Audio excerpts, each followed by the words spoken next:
Morning children, कैसे हैं आप सब लोग। कल जब हम आपसे हर घर पाठशाला में मिले तो हमने आपको 2 वीडियो सेंड की थी, जिसमें एक poem don't be afraid of the dark, हमने उस पोएम की सिंगिंग और उसकी रीडिंग की थी।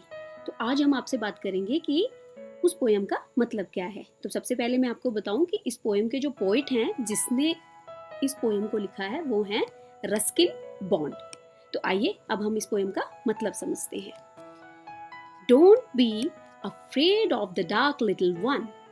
The earth must rest when the day is done. तो इसमें पोइट कहते हैं कि बच्चों, छोटे बच्चों, अंधेरे से डरो मत। तो इसमें अफ्रेड का मतलब है डरना, डरना, और डार्क का मतलब है अंधेरा या अंधकार। और क्यों नहीं डरना? क्योंकि अर्थ यानी कि पृथ्वी को भी रेस्ट चाहिए। जब वह सारा दिन खत्म हो जाता है तो वह थक जाती है और उसे भी रेस्ट चाहिए। अब नेक्स्ट लाइन्स है, the sun must be harsh but moonlight never, and those stars will be shining forever and ever. तो कहते हैं कि सूरज दिन में कठोर हो सकता है पर चांदनी कभी भी नहीं। तो हार्श का मतलब इन लाइन्स में है कठोर। कठोर कौन होता है दिन को? सन।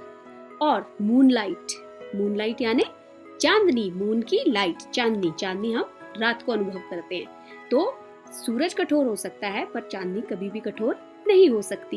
एंड दो stars will be shining forever and ever, और जो तारे जो चमक रहे हैं वो हमेशा चमकते रहेंगे। शाइनिंग का मतलब होता है चमकना और फॉर एवर का मतलब होता है हमेशा। तो बच्चों इस जो पूरे स्टैंजा का मतलब ये है कि पोइट कहते हैं कि बच्चों अंधेरे से डरो मत, क्योंकि अंधेरा अपने साथ कई अच्छी चीजें लेके आता है जो हम दिन को नहीं अनुभव कर सकते, जैसे कि चांदनी और चमचमाते हुए तारे जो हमेशा चमकते रहेंगे। अब हम इसका नेक्स्ट स्टैंजा पढ़ते हैं। Be friends with the night, there is nothing to fear, just let your thoughts travel to friends far and near.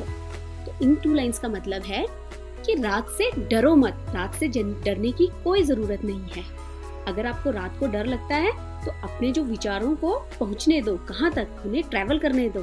कहाँ तक? अपने दोस्तों तक, जो कि बहुत दूर रहते हैं और पास रहते हैं। तो इस लाइन में जो फियर है, फियर का मतलब होता है डर। फियर का मतलब डर, और फ्रेंड्स जो फार एंड नियर रहते हैं। फार एंड नियर मतलब पास और दूर। तो पोइट कहते हैं कि रात को डरने की बजाय आपको किसको याद करना चाहिए? अपने विचारों में किसको लेके आना चाहिए? अपने दोस्तों को। By the day, it does seem that our troubles won't cease, but at night, late at night, the world is at peace. तो इसका मतलब है कि हमें सारा दिन ऐसा लगता है कि परेशानियां, ट्रबल्स माने परेशानियां, कि हमारी परेशानियां कभी भी खत्म नहीं होंगी। सीज का मतलब है समाप्त होना, खत्म होना। तो सारा दिन हमें ऐसा लगता है कि हम परेशान हैं, हमारी परेशानियां कभी खत्म नहीं होंगी, बट रात को रात में तो जब वर्ल्ड है, पूरी दुनिया, जब शांति, पीस माने शांति, जब पीस पूरी दुनिया में शांति हो जाती है रात को, लेट नाइट, तो हमारी सारी परेशानियां भी कहीं गुम हो जाती हैं। तो बच्चों इस पोएम का यही मतलब है कि हमें डरना नहीं चाहिए। जिन चीज़ों से हम डरते हैं कई बार वो हमारे लिए बहुत ही अच्छी चीज़ें भी लेके आती है, जैसे कि डार्कनेस माने अंधेरा। अंधेरे से डरो मत, क्योंकि अंधेरा अपने साथ कई ऐसी चीज़ें लेके आता है जो हमें उजाले में कभी दिखाई नहीं देती। तो बच्चों इस पोएम से हमें ये भी सीखना है कि हमें अपने डर जो होते हैं उनसे बाहर निकलना चाहिए। अब हम इस पोएम में जो डिफिकल्ट वर्ड्स आए हैं, वैसे मैंने साथ के साथ आपको उनका मतलब बताया है, बट हम एक बार फिर रिवाइज करते हैं। सबसे पहले अफ्रेड, अफ्रेड का मतलब होता है डरना। देन डार्क का मतलब होता है अंधेरा या अंधकार। रेस्ट का मतलब होता है आराम करना। देन हार्श का मतलब होता है कठोर। फॉरएवर माने हमेशा। ट्रबल्स माने कठिनाइयां या परेशानियां। लास्ट है सीज का मतलब है समाप्त होना या खत्म होना। इसमें एक और वर्ड भी आया था फियर का मतलब होता है डर। तो बच्चों मैं उम्मीद करती हूँ कि आपको ये पोएम अच्छे से समझ आ गई होगी।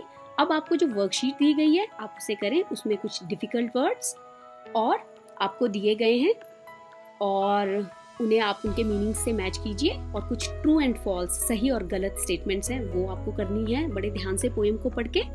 तो आप साफ साफ वर्कशीट को करें और अपने टीचर्स को सेंड करें। और जब तक हम दोबारा मिलते हैं, you people stay safe, stay at your homes. Thank you.